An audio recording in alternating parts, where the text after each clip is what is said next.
Hi everyone, right, so, can't hear me, I apologise. Right, yeah, so, hopefully that's sorted. There's clearly some issue here.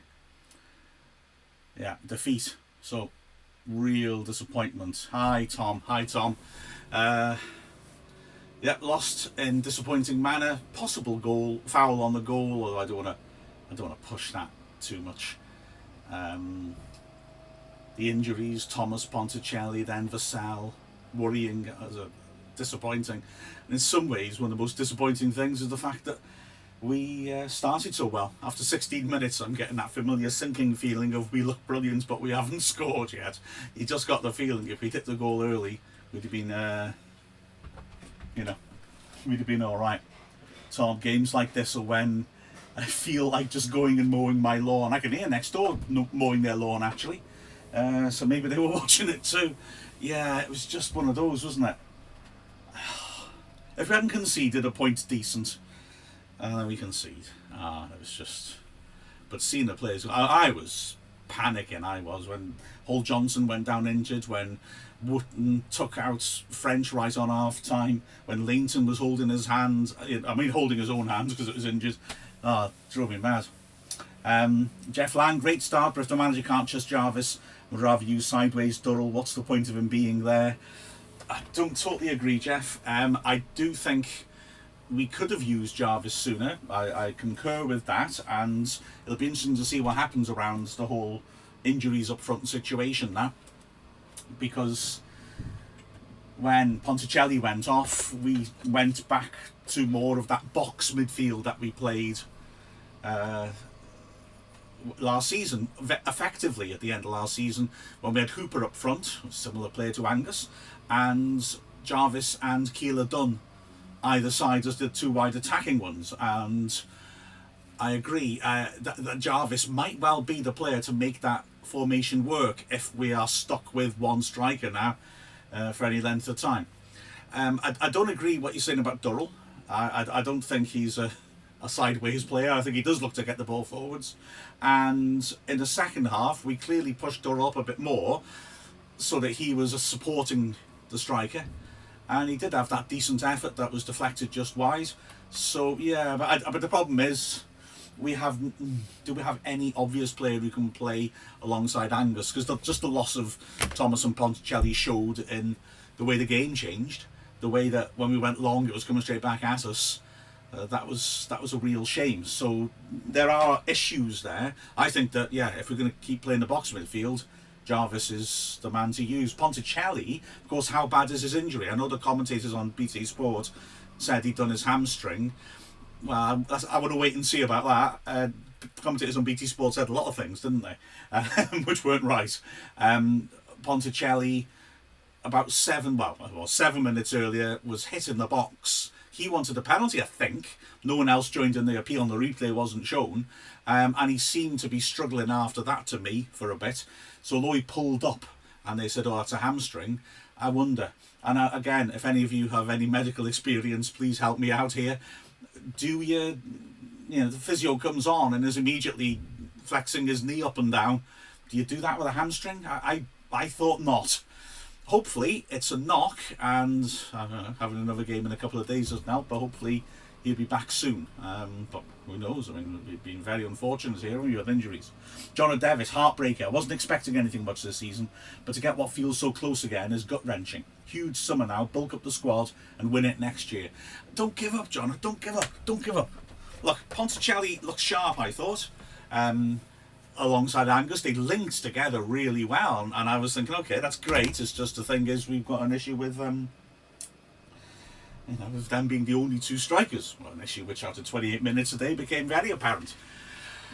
But the truth is that, like I say, Ponticelli might not be out long term, so if he can come back, that's good news. Maybe we should also clarify, on BT they were saying, oh, we'll have to bring a player in on loan now. And then obviously somebody had told them that's not right. And they probably saw you guys on Twitter saying they don't know what they're talking about. So they had to correct themselves. But then after the game, they were again talking about what sort of player will we bring in on a free transfer. So just to clarify what the rules are, we can only bring in a player who didn't have a contract on the day the transfer window closed. So anyone who's been released since then can't be signed. Now, I know that in terms of goalkeepers, Keats has got an emergency signing lined up just in case, although I've got to say we don't know for certain whether FIFA will say yes to it, but there is something set up. And then as for strikers, I'd be surprised if he hasn't got names in mind. But having said that, we can't. There's not a big pool to choose from, and there's your question, isn't it? Do you bring in just anybody because there's no one good enough available, or not? Maybe you do when you've got to this point where you've got one fit striker. I don't know. Bickerstaff, by the way, talked about Bickerstaff and Grant being recalled. They can't be recalled. They can't come back between windows. So that's non-starter as well. But don't give up, Johnny. That just sounded like you should. Because, we got a solid defence. We grind out results. We can still finish in that top 7, certainly. Yeah, don't give up yet. Don't give up. Tom Scott. If I'm honest, I didn't watch much of today's game, but going into it, I thought it was a hard game. A loss is never good, but some are better than others, like today. Yeah, I think it's... Yep. The frustrating thing for me is that Notts County have had a bad week under their new manager, and I just felt, I said it in the preview podcast, that I know it's a bit of a cliche, but I really strongly felt it in this case. If we could get at them early on, we could cause them a terrific amount of problems and hurt their confidence, and that's exactly what we look to do. First 16, I feel if we'd scored then, game over. I think we'd have dominated and won by a couple, even if Ponticelli had then got injured. It's just the frustration of them seeing what actually transpired afterwards, isn't it? So many things went against us today. I'm not trying to say that. I'm not making excuses. We lost. We played well for 16 minutes at the start. Didn't score in that time. That's our fault. That's on us. So I'm not trying to make excuses, but I am frustrated. Like I said, the injuries are very annoying. The Vassell injury is extremely annoying, as well as distressing watching it. And I was a bit knocked at the emphasis they were putting on. Oh, Wootton's been harshly sent off, rather than there's a bloke there with blood coming out of his eye. I thought that was more the point one ought to make. Sorry to be naive and decent about it, but for me, that Vassell injury is extremely annoying, because Wotton should have been sent off sooner. I mean, he's gone right through Tyler French at the start, and that was a poor challenge. It is a yellow, not a red, but it's one of those where I think the referee's got to say, I've got my eye on you, man, mate. Then he leaves a foot in on Luke Young.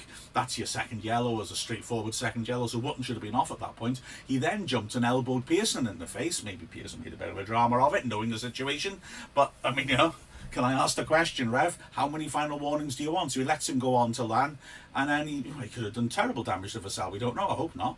So he shouldn't have been on the pitch to do that. I'm a little annoyed about Rawlinson as well, not getting booked. He was basically allowed a free hit on Angus, wasn't he, after about 2 minutes? Angus did him for pace and he just took him out. I mean, that's a yellow. And it makes me angry when referees just don't apply the rules of football at the start of the match. Why should defenders be allowed a free hit on an attacking player? I mean, that's a yellow card every day of the week. If he'd given that, he'd either have been sent off after about 55 minutes for the foul on Jordan Davis, or he wouldn't have been able to make that cynical foul when Davis is running into a good position. Although, admittedly, the way the ref handled Busson, he probably would have been told, oh, you better have another final warning there, mate. But still, refereed properly. I think, Vassell shouldn't have been hurt, to say the least. The other refereeing decision, which irks me, if I'm honest, was at the start of the second half when Ellis, lands on his ankle. Let's be honest, that's not a head injury. I'm no doctor, as I said before, but it isn't. And then Durrell wins a 50-50 and we're 2-on-1. And then he blows his whistle because someone's hurt their ankle. You don't have to stop play for an ankle injury. So a few things frustrated me there. It's off my chest now. Oh, Jeff thinking he did look like a hamstring. Fair enough, fair enough. I'll probably be proven wrong. CG, is it mad to suggest Kelleher or Pearson up front with Angus? Well, I was just checking back then. Pearson, in 2 seasons at Boston, scored 20 goals. So it's not mad. The thing is, I mean, you could argue it solves the who do we pick, Pearson or Kelleher dilemma. We pick them both and one of them's a striker. But, I don't know. I mean, it feels like a temporary measure, that. So if we're doing that, you know, it illustrates how desperate our situation is, perhaps. But then we missed, like, just Thomas's ability to compete, didn't we? Angus disappeared once Ponticelli went off, and I'm not saying that's a necessary criticism of Angus, but I think he needs someone to play off, and we have no one he can play off now. So, part of me says we don't do that. Part of me says, why not? I guess players like Jarvis would turn around then and say, well, what genuinely do I have to do get in the team now? If you're going to put a centre-back in an attacking position ahead of me. I'd have wondered whether, I don't know. The problem is, can you play off Angus? Durrell, Jarvis, Davis are the players who obviously have those attacking qualities. Can they play off Angus? I don't know. That's a tricky one. The box midfield looked sensible to me. Put 2 of those players in advanced positions, but it didn't really work. And we did look a bit better when Durrell was closer to Angus, but they didn't link, did they? It's a tricky situation. I wouldn't rule that out, but it does feel desperate, doesn't it, in a way? Still, I mean, you know Pearson's going to fight. You know Pearson's going to create loose balls. Maybe. Keanu Keats has no faith in Dan Jarvis. Discuss. That's an interesting point. I sort of don't think that's the case, but I could be wrong. I think he has more faith in Jordan Davis, and they've sort of, the way this season's gone, competed for the same sort of position. I think if we kept Keeler Dunn, I think our default starting formation would have been what I had last season, because he and Jarvis did so well in those wide positions. I think those 2 players would have been playing in that position. But I think the problem for Jarvis is that there are other players he has more faith in, which, because I suppose in a way BB totally agreeing with you, Keaton. But I know that Keats kept tabs on Jarvis for a long time before he signed him, and I know that he was very keen to get him in the club. So I don't know. I don't think it's a lack of faith in Jarvis as much as a desire to make sure, say, Jordan Davis is in the team, which I can subscribe to. I think Davis is a fine player. So that's an interesting one. Tom Scott. Side, you know what? You've read my mind. I was thinking this. Simon Ainge made that transaction and seemed good before he joined us. Yeah, before he joined us. No. I had both those thoughts in my mind. He did make the change. Players do sometimes make that change. I'm just trying to remember what direction Paul Warhurst went. He finished his career with us. Wasn't he a centre-back who turned into a striker and scored a lot of Premier League goals? And then by the time he came to us, he was mid-30s playing in midfield. I may be wrong. Maybe it was the other way around. But I think it was that. I think he was a centre-back, went up front, had a really hot scoring streak for, I want to say, Sheffield Wednesday, but I could be wrong on that and all. And then, it can happen. It can work. It can work. If he did it and it did work, it would look like a masterstroke, wouldn't it, really? And then John O'Davis as well saying, sod it, chuck Kelleher up top as a target man. Yeah, I think it'd be Pearson, but I'm not 100% if he went that direction. Mickey T isn't under contract, Jeff. I don't think. I don't reckon he's going to sign for us at the moment. I don't think. Dylan, are Wrexham even going to make the playoffs? I hope so. I'm still have faith in it, but I think losing Thomas is a hell of a blow, and then losing Ponticelli on top of that really is a kick in the teeth. So I do accept this is I didn't expect to be feeling like this 24 hours ago, let's put it that way. I feel concerned. It's so tight, isn't it, at the moment? Remember, the other sides aren't consistent either, though. I mean, we could drop out the bottom, out to 8th today, if both we can't, because Halifax aren't playing, so we'll still be in the playoffs as of now. We've got these 2 games now coming up against teams around us, which, at home, which become even more important. I think we'll still be in the playoffs. and let's see what develops. Maybe there is somebody up his sleeve he can bring in. Maybe there's some sort of Ainge type player he can bring in. But there are questions. Yeah. The problem is that we felt, this time yesterday we felt solid.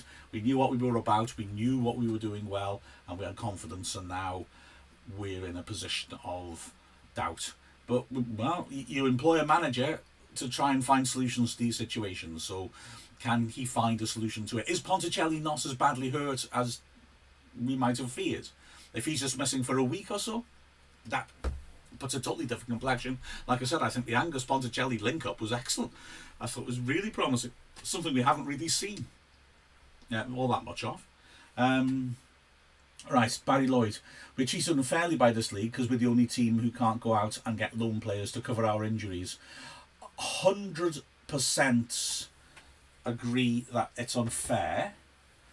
I don't know that it's the National League's fault. I'm hesitating saying this because I want everything to be the National League's fault. You know that surely, but I don't know that it is. We are in the Welsh FA's system, therefore we have to go by their rules. It's a Welsh FA rule rather than us. And I think it's the fact that we're in the Welsh FA, the fact that the Welsh FA are insisting on it with us. The Welsh FA could make an exception, couldn't they, theoretically? I don't know. I'd have to look at the constitutions and things like that to know for certain. But I don't think it's that this is an issue the National League's making. Plenty of things are of the National League's making, and I am not surprised at all to see there's a vote of no confidence in the board of the National League at all.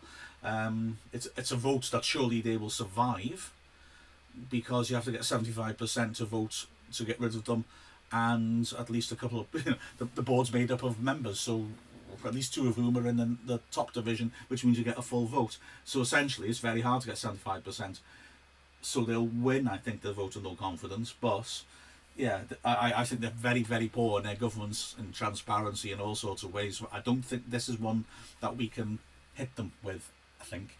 Jeff, I do agree. We're playing decent football on the ground. Big target men aren't always the answer. Totally agree. And as well, let's be fair, we've set ourselves up successfully to play off Kwame and through Kwame, and they haven't had time on the training ground to work on playing a different style of play. That was sort of thrown on them a bit there today. So they need to have some time on the training pitch. The problem is, of course, the games are really coming thick and fast now. Oh no, actually, is it after this week and next week? I think we only have one midweek game left. The Halifax game is the penultimate midweek game, I think, barring any more cancellations. So it could be that they'll have a bit of time then. Mind you, a lot of points will be played for by then, won't they? Bootlegger Legend, should we play the 3-4-3 with Kwame and Ponticelli injured? That's another good question. I was sort of wondering, that's what I was thinking about when I heard the news of Thomas. Do you play Angus through the middle and then Durrell and Davis either side, Jarvis with Harrison Young in the middle? I think that's feasible, absolutely feasible. I don't know if Angus would enjoy being central on his own necessarily, but having said that, there's different ways of playing three up top, aren't there? Remember that Andy Morel team, those three players playing up top really were strikers, coming quite narrow, and the wide players really taking high positions up the pitch. So I think that's a feasible alternative. I agree. Keanu Keefe, Louis Moult on a free. Right, pardon me, do a bit of research on the fly. What is Louis Moult's current position? I thought he was under contract with somebody. Preston North End, is he still at Preston? I think he is.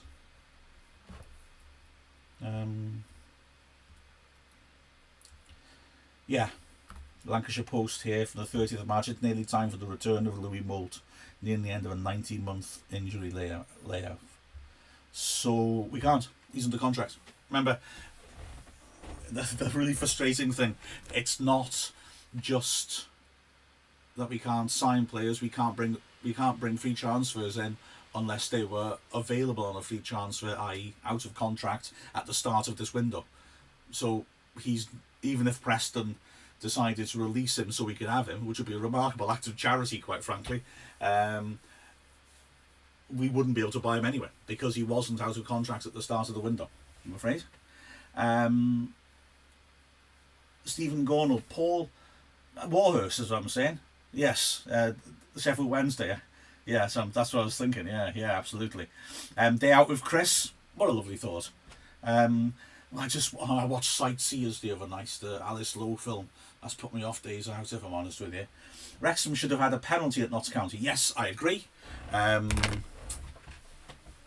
on, do I agree? Hang on a sec. There were dodgy decisions by the ref. Is that the one, the Vassal one? Not sure about that one. Let me know which one you're talking about, okay? We'll come back to that, okay? Sorry. Yes, Stephen, yeah, Warhurst, that's right. Tom Scott, I'd argue since we've been in the National League, this is the poorest quality top 5 at this stage. I don't think anyone genuinely deserves promotion. I wouldn't disagree with that. I think there have been a couple of seasons that have looked poor. Maybe it's my perception. The season that we looked quite bad when we sacked Morel and we weren't in contention, I seem to recall looking up at the top end of that table and thinking, these aren't great. But no, I agree. Now, I think COVID may have played some part in that, in a way. The disjointed nature of the fixtures. But yeah, Sutton seem to be head and shoulders above at the moment, don't they? The Hartlepool are quite decent, but they've played a lot more games than everyone else, so I wouldn't really assume they're going to come second. Yeah, I agree. This is an opportunity. I think we've got to think then is that if we don't go up, money comes in the summer, we build a good team, and hopefully the others don't because they haven't got much money. Although a lot of good players will be available on frees in the summer, the quality is going to trickle down, isn't it? Clearly, because all clubs will be tightening their belts and good players will have to be forced to play at a low level than they want to. FT Minton and Harmin10 says, why didn't you win? You've lost all my hope of us finishing above Notts now. I wasn't playing FT Minton and Harman 10. Honestly, it wasn't really my fault. But like I say, injuries hurt us.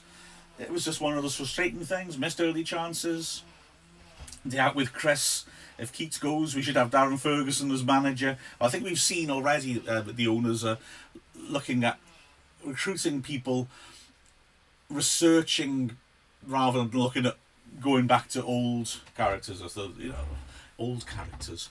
So I don't know. I'm not so sure that's something they'd look at. Who knows? Stephen Gornell, Peter Crouch, could we twist his arm? What, like this? Oh, see that? That's good, that, eh? Yeah, robot. Come on, Peter Crouch. What is he? 50? Only if it'd help him sell his podcasts. Oh, Stephen. John Walters, there's a name from the past. Has he retired now? John Walters. Oh, God, I'm looking him up. But no, we need... Well, I'm saying we need something or other. Yeah, he's retired. So, retired players tend to have retired for a reason, don't they? I don't know. Kean saying Preston will let him go because of injury. Okay, but that story's the 30th of March, so... Okay, alright, okay. I should have clicked on the link and read it, shouldn't I? Okay, let's do a bit of live research. Man, it's exciting, this. If you're watching Library Work live. Right, 30th of March. Oops, a daisy. 30th of March 2021. Let's talk, calling him Preston North End striker. He resumed training with Preston North End, but throwing him straight back into the squad would be a risk. That's 3 days ago. So it doesn't appear that he's been released. I don't know. It may be wrong. Right. Oh, that's a Jeff. Interesting as always. Surfs up in sunny North Devon. Up on Atom on Monday. Absolutely correct. Yeah, we just got to go from, haven't we? Callum Kelly 09. Opinion on Daniel James, the Welsh Messi. Well, I mean, I always thought James was not, he's the Welsh Kwame Thomas, isn't he? Always a monster in the air. I'll be honest with you. I mean, it was a glorious goal.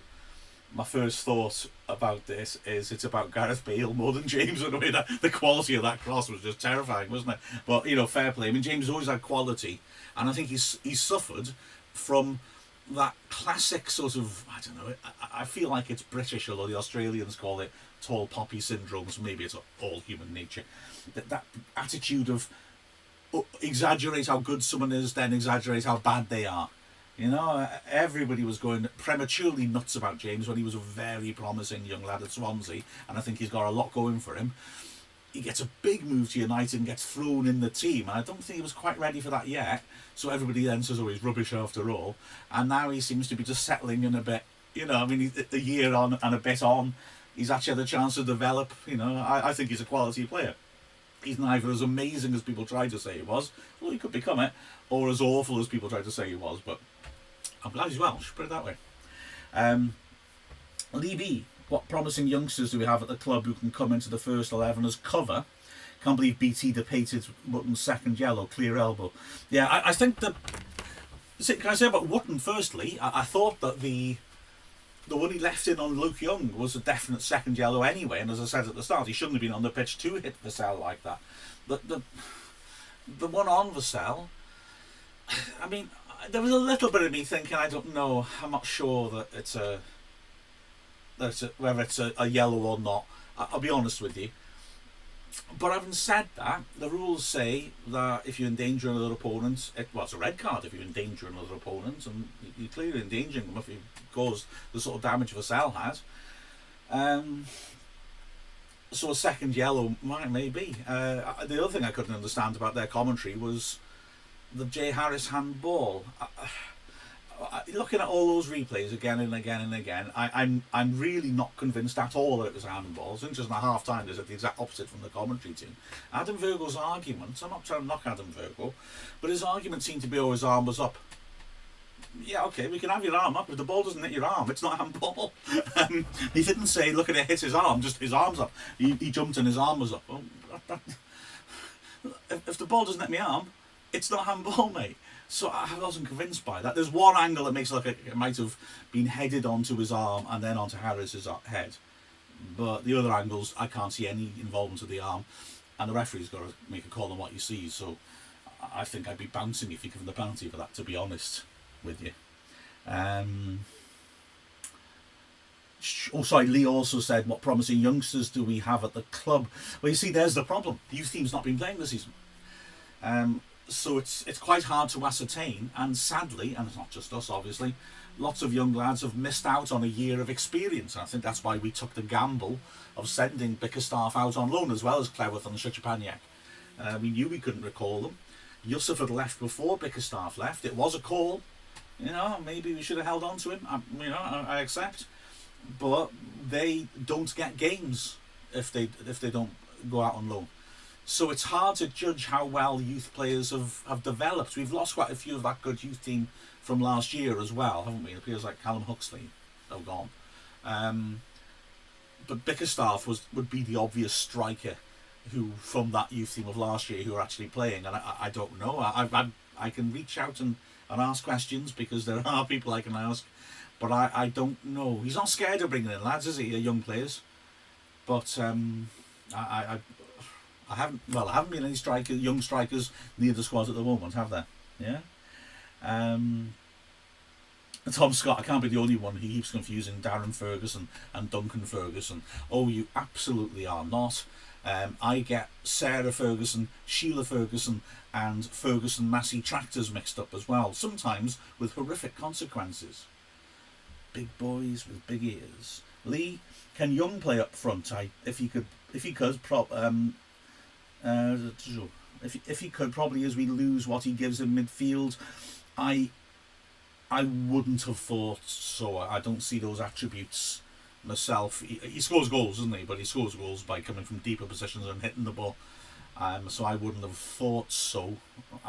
Is there any other conversion? I guess when I'm starting to think about who could we convert, if you're going to convert, someone is probably Pearson, isn't it? I think. Or see if Durrell, but I think Durrell or Jarvis I think could play as a sort of second striker. I think maybe that's Jarvis's position, but I think they need someone who's holding the ball from front of him. That's not really Angus's game either, is it? He wants to run the channels more, so that's your problem, I think. The other players you could convert, struggling with that. Oh, Carrington, he can do everything. Yeah, I'm sort of struggling to think of another alternative. Oh, and John Walters, the guy on TalkSport, Adrian Durham, described as the worst Premier League player ever. Yeah. Well, that's talk sport for you. Well, that's a lot of modern media, isn't it? A lot of it is just shout a crazy opinion, get people angry, and then they'll respond to you, and then you've got lots of interaction. It's sort of verbal clickbait, isn't it? John Walters was a good player, a solid player, who did a very good job for Stoke and a very good job for Ireland. So I think Adrian Durham says things like that in order to wind you up. I'm sure, give him 6 months after that, and he'll say someone else is the worst player in the Premier League to get people to phone up and abuse him. Day out with Chris. Oh, another day. We're making the weekend of this. What if Wrexham have a new experienced goalkeeper? I would think Ben Foster or John Ruddy. Do you mean bringing them in for next season? I don't think we'll be going on that road. I think we'll be. I think the money that's spent will be on bringing in good players from this level and League Two. We're not going to start throwing large money around like that. Foster's in the Championship now. He's not going to come to us, and we wouldn't, I don't think, pay his sort of wages, because then we'd have to be raising everyone else's wages. So I don't think so. I think names is not what we're after. I think organic growth, bringing in players who are better than other National League teams can bring in, but not star names, is what we're looking at, if I'm understanding your question correctly. Keanu keeps saying the big stars on loan, can't we recall? No, we can't. We're not allowed to. Yes, Lee saying the Harris handball for you was inconclusive. Yeah, absolutely. I think the worst you can say in terms of it being a penalty is it's inconclusive. So, despite the BT commentator, not the half-time guys, the commentator saying it's a penalty, I'd be furious if the ref gave it. Because if I can't tell from 4 different angles and 3 slow motion replays if it's handball or not, and you can't either, Lee, well, then the referee is really, I would say, out of order to give a penalty. So I think he's done the best he can. I'm not convinced it's a penalty at all. I'm 70-30 it wasn't, personally. Tom Scott, I'm trying to knock Adam Virgo with a cricket bat. Well, now, if someone hits me with a cricket bat tonight, you're going to be the prime suspect. Danny Dyer, hello Danny. Played well. They were very lucky on to the next. Yeah, I agree, and we were unlucky as well. Lee won Zack Fenwer. Only kidding, he says. Oh, yeah, tell you what, that'd be interesting, wouldn't it? How do you fit the rest of the players on the team photo? Well, I don't know what the dinosaur outfit is, but I'm scared now. It sounds like it's okay. Excellent. Right, I suppose... Oh, please let the dinosaur outfit be Tino Asprilla in a Tyrannosaurus outfit. Have you seen Tino Asprilla in the Tyrannosaurus thing? I'm going to try and bring her up for you. And if I can't, I apologise. But it is wonderful.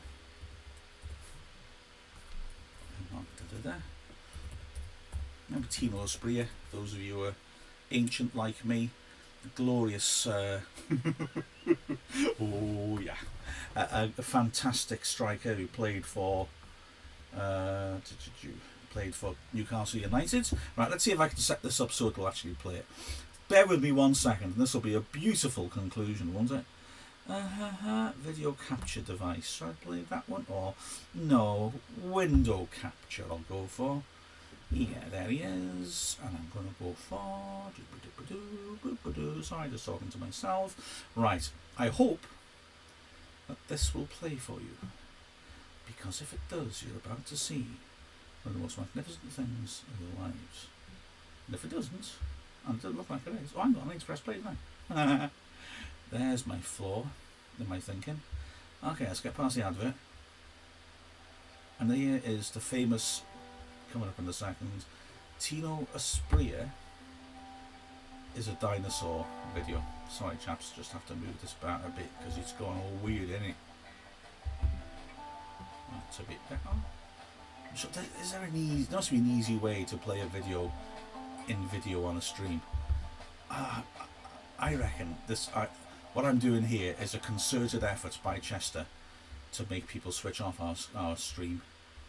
I must be I think it's feasible. Happy days. So, Craze started in Plymouth. I think I better shut him off now, hadn't I? Before it gets done for copyright infringements. Oh yeah, started in Plymouth where people dress up in outfits, say hi to kids and around the city. Several being seen in supermarkets. Ooh. Yeah, oh yeah, Tom, there's a thought. Oh, beautiful. Right, so Tom, you and me both, and Kian was that the same ref? Oh no no no! He's in the same ref who robbed us in the playoffs. Well, what can I say? What can I say? I'm heartbroken. Right, I'm gonna go. I'm gonna go. I bet I had, didn't I? I'm wasting too much of your time now. Okie dokie, chaps. I will see you. Oh yeah, I'm now streaming this, aren't I? Oh, that's deep. How far will it go in the corner? How many screens will you be able to see? I don't know. Anyway, I'd better shut up and go. I'm now wasting your Good Friday Wrexham anthem. I haven't got it set up, Danny. Next time? Next time? I don't know. I'm off anyway. See you, chaps. See you, Kian. Thanks, everybody, and let's hope on Monday we've got a happier stream after our glorious victory, eh?